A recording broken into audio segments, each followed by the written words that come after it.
right, let's go. I'm excited to be here today with my new friend, Ankit Desai. Ankit, let me give you a quick introduction. He is the founder and CEO of Snafu Records, revolutionizing indie music with AI-powered royalty advances in artist services.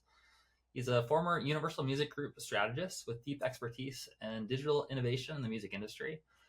He was on Forbes 30 Under 30 and Nordic Music Export 20 Under 30 honoree, recognized for transforming the future of music tech. Awesome. 30 Under 30. So today I'm excited to have him on the podcast to talk a little bit about the current landscape of music as it relates to being an independent musician and how do you not get swept away by the tidal wave that is, AI and generative AI, but how do you actually use it as a tool to be able to enhance your creativity and cut through the noise as an artist? And he's going to be sharing some lessons that he's learned from some of their Snafu artists that have gone from 0 to 100 million plus streams. And so really excited to have you on the podcast today. And I appreciate you taking the time to hop on. Thank you, Michael. And thank you to the Modern Musician team. Absolutely. So to kick things off, maybe you could just share a little bit about your story and how you got started with Snafu Records. Of course. I have to say, I have to preface this by saying it was a little bit right place, right time. I was studying economics and I was on the path to, going into banking and finance. And actually during my studies is when I met the CEO of Universal Music in the Nordics, Per Sundin. And, I was a confident kid. So I was like, you know what, Per, if I was in your position, like I would change this and this and this, and this is probably how I'd do my marketing and so on. And that led to a summer gig working for Universal. And I honestly saw it as a little bit as a last little fun thing to do over a summer before I go out and get a real adult job. But, from day one and working in music, I just couldn't imagine myself doing anything else, to be honest. And like I said, in terms of right place, there was this wave of Swedish artists that took over the world around that time, 2015, everything from Avicii to Tovlo, Swedish House Mafia, Alesso. And I was fortunate enough to be part of that wave. My job was to build algorithms that could identify which songs are likely to work, which aren't. And we got pretty good at that, even though our algorithms at that time were very basic. And this was my ticket to Hollywood.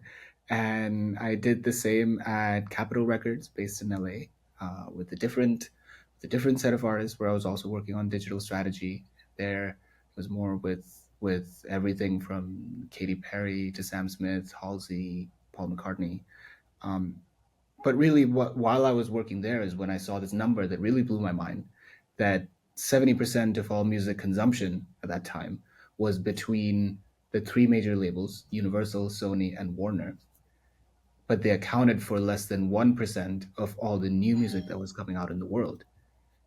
And that was really mind-blowing to me because I was like, okay, if I think about it another way, the entire music industry as we know it is not built for 99% of the artists that are out there. And that was kind of where, it really planted the seed of, can we use tech to help democratize this field, to help level the playing field a little bit?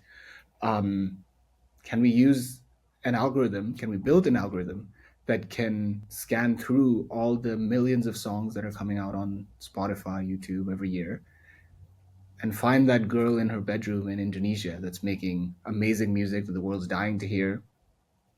And she, but that bridge to connect that artist to the world just doesn't exist yet. And so that was like, the ground idea behind Snafu of, can we scan through all the music that's out there to really give talented independent artists a platform to succeed? And so today we do about 1 billion streams per year across the Snafu roster, and 20 plus Grammy nominations, and we represent around 300 artists. Wow. That is very impressive. Cool. So far, so good. Thank you. Yeah. Okay. Awesome. So it sounds like what you really focus on is helping artists connect with their fans. And in particular, when you saw that 99% of artists are sort of being like cast aside. You saw an opportunity there to help democratize the music industry. Wow. So I'm curious, Snafu, could you Yeah. share a bit of context around like what exactly is the platform and how do you help artists to connect with their ideal fans? So first of all, Snafu, of course, which I'm sure you know, stands for situation normal, always fucked up, right? And Mm, that was a little bit what we thought was the status of the music industry at the time when we started, where you just have to be comfortable with chaos. Things are changing all the time, and if you're gonna succeed in this new world, you need to be able to adjust and roll with the punches. And and so that was a little bit kind of the philosophy when we started it. In terms of kind of the Snafu platform, uh, where I would say we're the world's first AI enabled artist services and financing company. mm, And essentially what that means is we use our technology and our algorithms to identify undervalued music from all over the world. And then we've built up an artist services part of the offering that will then kind of like help those artists we represent increase increase their fan base, monetize their fan base in a better way, and generally have have much better foundation to kind of having a long and profitable music career. mm. Wow. And you're the one that created like the algorithm that basically determines where there's an underserved market or where there's an opportunity that isn't being leveraged. That's right. I made the first version of the algorithm. Now we have people way smarter than me that are working on that problem. But the first version was like built by me as well. And but really the idea at its core uh, feeds on engagement, right? That even if you only have like 100, 200, 300 fans, if you're able to kind of find that fit between your music and a fan base that's really kind of connecting with it, it doesn't matter if you have 2 or 300 fans, because someone like us could go in, give you a lot of resources to scale that up in a major way. So one of the artists, for example, one of the very first artists that we started working with is these two guys in Little Rock, Arkansas called Joan. And I think when we met them, they only had a few thousand streams, I think 2,000 followers on Instagram. But their engagement was so high that we knew that whenever somebody new found their music, they would stream it over and over and over again. And I think now they're somewhere around 150 million plus streams. They've toured the entire world. And, it just goes to show that kind of a lot of these big breakthroughs, they happen they can happen at very early stages as well, where you see the signs of what's working and what isn't. Mm. Wow, that's so cool. So, in terms of what I'm hearing you say is that one of the biggest ways to determine where there's an opportunity that's being underserved is when you look at an artist that doesn't have a lot of reach, but the depth of connection they have, with those fans is astronomical. And then it's a matter of driving more attention and energy there because you know that there's something strong there. Exactly. Mm, And that's I think you really nailed it. And our philosophy has always been, if you look at kind of, let's say, the traditional music industry, it's so gatekeeper driven, and people always talk about this X factor, that an artist needs to have that X factor in order to in order to break through or get a record deal or whatever. And I think the way that we try to think about it is, we try we don't try to be the arbiter of whether or not this is an artist that's connecting. What we try to do is rely on this gut feeling of thousands of people around the world, that if they're finding you and if they're engaging with your music, that must be for a reason. So who would we be to come in and say, okay, that was really great, but we'll take it from here, we know what's best for your career moving forward. mm, So I think that's been a little bit the approach, that exactly like you said, that the depth of the connection is so important. And even if you're able to do it for a couple of hundred people, that's giving you let's say the secret formula for what you need to be able to replicate at scale, right? mm. Mm. Wow, that is so cool. This visual just popped in my head of a tree with like roots, Right. and like the difference between having like really deep roots and being really connected, going vertical, Yeah. versus that horizontal part. Um, So true. cool. So maybe we could talk a little bit about, for an artist who might be listening or watching this right now, who maybe they're early on and they want to build their audience in the right way, and they care about building those roots. What would you recommend for them in terms of doing it the right way, and kind of having that connection from the start? Mhm. Like how do you recommend they start building their community? I have a couple of thoughts on that one. The first would probably be, you know, do your research, and I think that probably, one of those legs of the research, I'm sure, involves going through modern musicians' uh, material as well. But do your research in terms of what do you see working in your genre. Look at all the related artists to your artist profile on Spotify. Look at everybody else that's playing around you in your, that already has the fans that you want to have in the future. See how they're engaging. See the best practices that they're using. How and when they engage with their audience and their community and so on. I think that's number one. It starts with the research to start to build, um, to start to build uh, just a picture of, and what are my, let's say, role models doing, and see if you can take the best aspects of that. I know, like, a lot of the producers and songwriters that I admire the most in the world also kind of, that's their approach to writing songs, which is they make a playlist of all the things that they're inspired by, and then they bring their own interpretation to that. And it's a little bit, how I would look at building my audience as well. So that's Mm. number one, to do your research, right? Number two is look at where your music or others' music is being discovered. And for the most part, I would say today that tends to be on short form video. That's like, TikTok, Reels, Shorts, you name it. And that doesn't necessarily mean that you need to start doing TikTok dances to start building your Mm-hmm. community, because many artists will not fit into that mold. But what it does mean is that you need to find a way for your music to fit into the context of where it's generally being discovered. And that could be anything from, you and I are like talking on a podcast right now. It could be taking like a podcast clip and putting it up there, all the way to taking high quality videos of yourself, like playing live, even if it's for a few people, but you just want to get away to fit into the zeitgeist of how your music is being discovered, and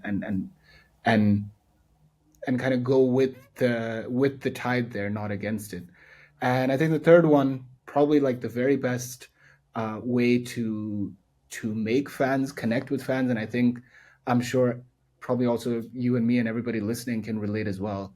The deepest connection that you make with your audience is when you're playing live, right? There's just so much more there's just so much more to connect with and it's just such a stronger connection. So I think if and when you have the opportunity, I say, always take the chance, to play in front of an audience and hone your craft. So I would say those are kind of my top three. Mm. Good stuff. Yeah, so it sounds like, to start with, Yeah, you want to learn how to emulate and then innovate. So there's patterns, there's things that work, and so yeah, you want to learn from those while also synthesizing them into your own frameworks, things that resonate with you, exactly. and then building relationships with those fans, and primarily focusing on connecting with them. And one of the best ways to connect is through live experiences and live shows. Mm, Absolutely. And I would say, I mean, live, and of course through short form video and social mm, media. And I think there's another yeah. part to that social media aspect, which I Mm, think is very, very underappreciated and underrated to artists, which is, not only do you have a chance to, of course, you have the distance between you and going viral, is shorter than ever, but that's not important in this case. The one of the most important and innovative uses that we've seen of TikTok and Reels and so on is actually to test what sort of formats and contents work best to get you in front of the audience that you want to get in front of. Because the great thing with TikTok or Reels or whatever is, unlike Instagram, if you post 5 times a day or 10 times a day or whatever, if the clip is not connecting with an audience, it just won't show it to your fans. So you could fail in silence as many times as you want until you find that thing, that Mm, hook or that piece of content that works. And then mm, for many of our artists, once we found something that worked, we've replicated that over and over for the same artist, and it's worked each time and given us like a spike in streams. So mm, using social channels as like a testing bed for your communication strategy with your community is, I feel like, a really important secret weapon. mm. Oh, that's super smart. Yeah, so using that short form content as a way to also test out and see what's resonating with people. Exactly. And Exactly. the beautiful part is, if it doesn't resonate, then it might feel a little bit like embarrassing, but really, like, it doesn't need to be embarrassing because no one's seeing it in the first place. So there's nothing to be Exactly. embarrassed about. Exactly. Mm, that's good. It reminded me of an analogy of like learning how to shoot free throws. The Mhm. only way to get good at learning how to get it in the hoop is to actually like take the shot and like see what happens. Right. And so with each of those short form pieces of content you're testing, it's like you're kind of throwing the test. You're like, oh, that one landed, that one didn't. And then when you see it lands, it's like, okay, cool. Now I can aim and I know how to make it in the hoop. Exactly. And that combined with having done your research in the first stage means you're probably not going to have to take that many throws before you find the thing that works. Mm, I like it. Yeah, it's kind of like in that research phase, you're establishing where's the hoop in the first place instead of just having a Exactly. blindfold on, and you're just kind of like, like you actually Right. kind of know what you're aiming for. Yeah. Mm, cool. So one thing that I know that you have a lot of expertise in is around building a catalog and understanding the value of that catalog. I'd love to Mhm. hear you share a little bit more of your perspective around why is building a catalog an important thing to focus on, and how should artists think about valuing their catalog? Absolutely. And because I think, which I come, so as an artist, of course, your first instinct is always to think about the next thing, the next session, the next song, the next album, the next. I mean, that's really what that is the soul and spirit of being an artist is kind of pushing the boundaries, continuously, creating art. And I think one of the realizations that we had was within that mindset. One of the consequences ends up being that you end up to some extent neglecting what is actually your biggest asset, which is the catalog of songs that you already built. The and that's really like a gold mine that you're sitting on, because Mm, you're putting out a new song. You of course first have to make sure that that song reaches your old audience, and then you of course want to like expand that audience as well. What you have with your catalog is that it's already in people's playlists. It's already soundtracked to often important moments in a lot of people's lives. So you have that unfair advantage over anybody else that's looking to get that listener's attention with a new song. mm, And for the first time, it's now become possible to elevate your catalog and bring and remind people about it. Because let's say 15 years ago, if you wanted to, let's say, revive your catalog, you needed your label usually to do like a big TV campaign, like a 20th edition anniversary deluxe issue or whatever.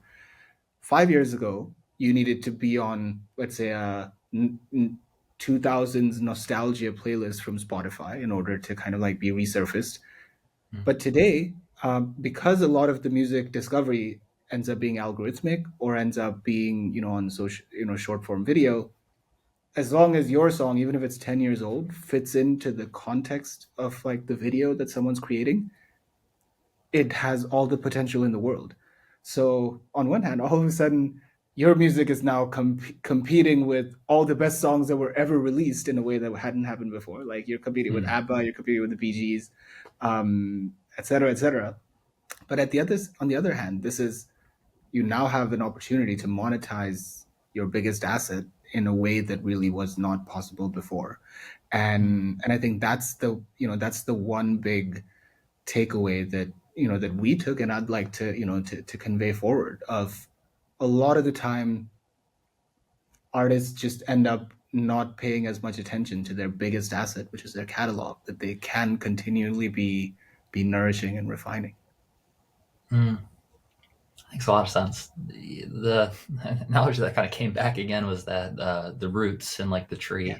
And it sounds like what you're saying is that with the catalog, it's like you've planted the seed already, and it's already started to germinate. It's already started to blossom, and it's a lot easier to bear fruit from an existing blossoming tree than it is to plant entirely new seed.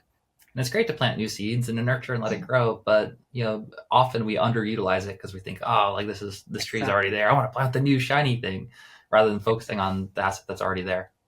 You're absolutely right. And of course, I mean, I understand also for independent musicians, you a lot of the time one of the big challenges is that you're resource constrained, right? Mm, And that you only have so much time, and you're a musician, not a music marketer most of the times. And so I and that's why the instinct often tends to be, let me put out a new song and see if something goes differently this time. And I think that was one of the big catalysts for us, trying to put our roots down in in this part of the industry, which is, um, you know you focus on what you do best, and we'll build up and share the expertise in terms of how to help you monetize this asset. mm. Awesome. So that might lead nicely into the next question, which would be around how can artists kind of bear the fruit and bear the fruit from the roots that they've planted. If they have a community and maybe their streaming isn't paying a whole lot or enough to to pay the bills that they have, or the ability to invest more in their music. And so I'm curious, what have you found that's working right now for artists to be able to make a sustainable income with their music and make the most out of those seeds that they've planted? I would say one of the biggest barriers, like we said, is it tends to be that it tends to be resource constrained. Like we said, 99% of the artists in the world are generally not um, having music as their full time job, and I think many of them would, and I think that's kind of where the resource and financing aspect like comes into the picture. It's Mm, easier than ever to put out a song today, but it's harder than ever to like cut through the noise, right? And the more songs that come out in the world, the harder it becomes, and the more resources you need to rise to the top. And and I think that's why, and of course I'm biased on this side, that that was a solution that we tried to come with, which is um which is that you can get an advance on your future royalties. So maybe it's not enough money to pay the bills this year, but you could, maybe decide to take a real shot at a full-time music career, or even, devote even more time to your music career by taking an advance on 2 3 years of your future royalties. And that, that allows you to go on tour, to quit your job and focus full-time on music, do a down payment on a house, et cetera, where then you're starting to actually use your catalog as that asset, in order to get to the next stage of your artist career. And of course, we're one of the, I would say, we're a good player in this industry, but there are others as well. I think, that offer like interesting artist services that allow artists to retain their masters while kind of unlocking financing and resources to take their music to the next stage. The Beat Bread is one in the US. There's one called Amuse as well. And I think, so there are a few others out there, and I think it's only good for the industry that we move towards this paradigm of artist ownership, but also artist education in terms of kind of not just how can I create really great music, but how can I be a really good creative entrepreneur that makes my music also come out into the world in a good way. Mm. That's super smart. Yeah, what came to mind for there? I don't know if everything is like just a nail. I just feel like the same hammer I hit it. But Please the do. uh, the analogy with the roots, it just works so well. So it sounds like what you're saying is like one of the biggest challenges is just around like being resource constrained. It's like many Yeah. artists don't have the fertilizer, the fertilizer to put on the roots in the first place. And Oh, that's I such a great love analogy, actually. You're so right. I mean, maybe we should, rename ourselves to like Tree Records or something because you're completely right. roots. And Roots Records. Mm. I'm sure it's been done. Roots Records, that's so good. I'm sure it's been done, um, Yeah, but Fertilizer Records doesn't have the same ring to it, but so I also, I mean, I really appreciate just kind of sharing this mindset around. Really, it's all about investment. It's about investment. Like that yeah, fertilizer is sort of it's an investment, and in order to invest, what one of the options is to be able to pull from future earnings, which is really like the bedrock of capitalism and having like investments and debt is with the shared belief and the vision that the future is going to be better than today, and it turns out that it's been the case. and and so that's a really cool model that you've built to help artists who need access to the fertilizer today be able to have access to that so they can invest into their music and growing it, and then they might have a portion of the fruit that are falling down that go back towards covering the fertilizer cost. Hmm. exactly. And there, and I mean, to continue the analogy as well, like artists have used this fertilizer, this rocket fuel, whatever you want to call it, to do everything from go on tour to, there's one artist who actually made a great decision where he took a large part of the advance that we offered him and he invested it into more advertising for his catalog. So within a year, first of all, he was recouped, but also after being recouped, the value of his catalog increased by like twofold. And that was, I thought, even we thought it was like a very interesting and innovative way because unlike a loan, an advance that you get on your royalty is not, if it we take the risk. So if it doesn't kind of like recoup in time, it's not that anyone's going to come after you to like claim the money. You just have to mortgage your rights for a slightly longer period. So he essentially de-risked himself to reinvest into his career with that advance. And that worked out. And, now his catalog is worth twice as much without kind of having risked any of the money himself. So, I think that was one of the more interesting and inspiring uses of this fertilizer in this case. Mm. Wow, that is just so awesome. I'm really looking forward to connecting more after this conversation too, and just talking about integrations, and we're primarily helping artists to be able to invest into their music with advertising and funnels and systems, and to get a profitable campaign set up. So I'm like, whew, man. Right. For so I many of them, mean, the biggest challenge is not the music. They have great music, but they need the fertilizer. Yeah. exactly. And I mean, and I know that, you guys have done like very interesting partnerships before. So, super looking forward to it as well. Mm, awesome. So I'm curious who when someone comes to you, like, you probably have a pretty good spidey sense for this at this point. When there's someone who has that like untapped potential, where like, whew, like this is someone who's really going to like have rocket, like we're gonna knock out of the park. So I'm curious if someone's listening or watching this right now and they're wondering, they're like, I wonder if I'm like a good fit, or if that might be me. Who do you look for, and how can they get in touch if they think they're a good fit? Absolutely. I would say one of the biggest indicators we've seen for artists that end up kind of going all the way is how prolific they are in terms of their creation.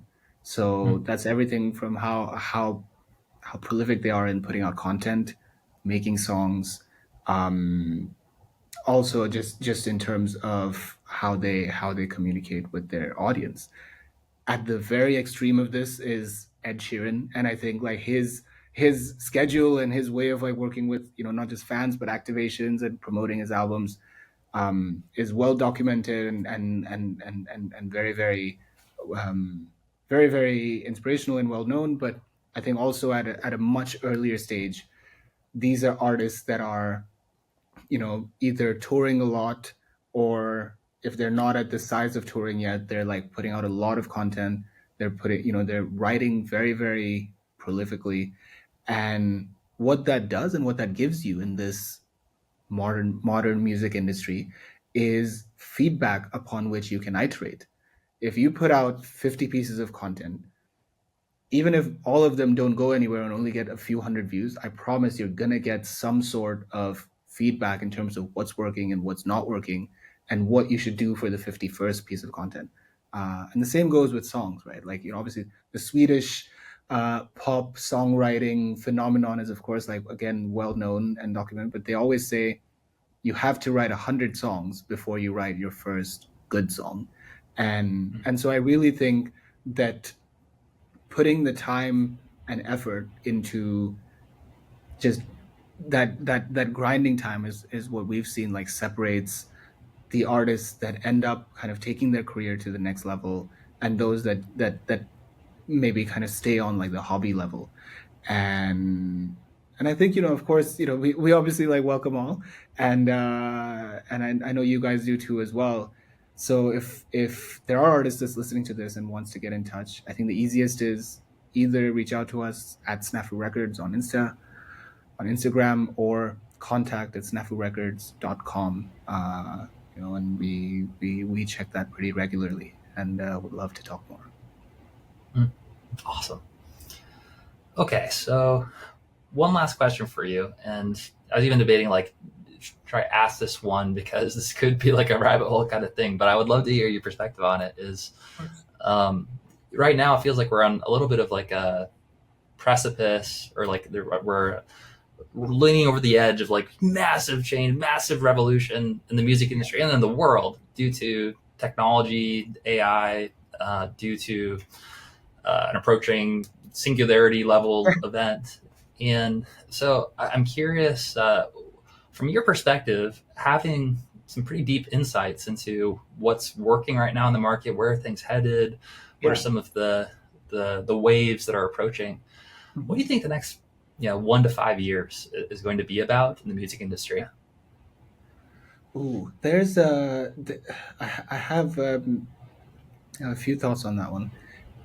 The next 5 years, what we're discussing. So first of all, I think it's undeniable that AI in some shape or form is going to be a driving force in the industry over the next 5 years and beyond. Right. Then the question is, how do we look at AI? How do we think about AI? And the way we think about AI is we look at it as an instrument, right? I don't think, or there will be a market for completely AI generated music that happens at the press of a button. But I think that's going to be much more niche. Like there will be, elevator music and background music for, for boring co-working spaces. I think that's gonna be that. But if you look at the evolution of how music's been created in the last, let's say, 30, 40 years, when synthesizers like came onto the market, like people thought that was cheating because it's not a real instrument, or like drum machines, like that was the same thing. But with each evolution, it's unlocked a new kind of artist.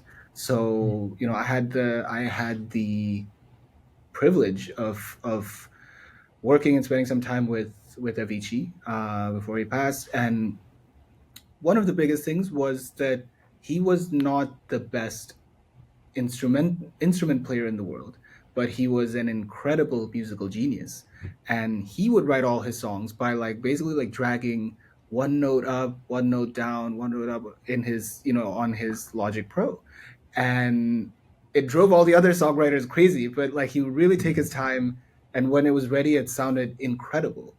And and so I like to think that this evolution in technology gave us a genius like Avicii, because if it was only in like normal instruments, he would not have been able to get his art out into the world. And that's where I think, AI or AI assisted music creation is going to reduce the barrier even further to get what's in your mind out into the world, right? And so that I think is just hopefully going to unleash a lot more creators who are able to be a lot more prolific, and and hopefully make money and make a living off of their art. Probably a lot of the future musicians don't even know that they're going to be a musician yet, right? And I would say lastly, of course, what this enables is maybe the question of, is the streaming model still the right business model for the music industry, right? That the streaming model was built for an industry that, or that was built 20 years ago. Now if you can generate new songs with the press of a button, or you yourself could release 100 new songs a day, we think that the game is going to become not just how you get more fans, but how you can upsell your fans to make more from fewer listeners.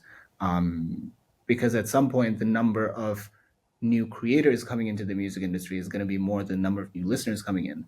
So the pay per stream is going to reduce, we think, and that of course means that we as an industry need to find better ways to compensate our creators. Mm. So well articulated. Well, what a time to be alive. I mean, in all of like the different slices that we could have been here, this certainly is pretty magnificent. Indeed. Well, Ankit, it's been a really fun conversation. I appreciate you hopping on the podcast today. And like always, we'll put all the links in the show notes for easy access. And thanks again for being on the podcast today. Likewise, Michael. So grateful, and looking forward to talking more.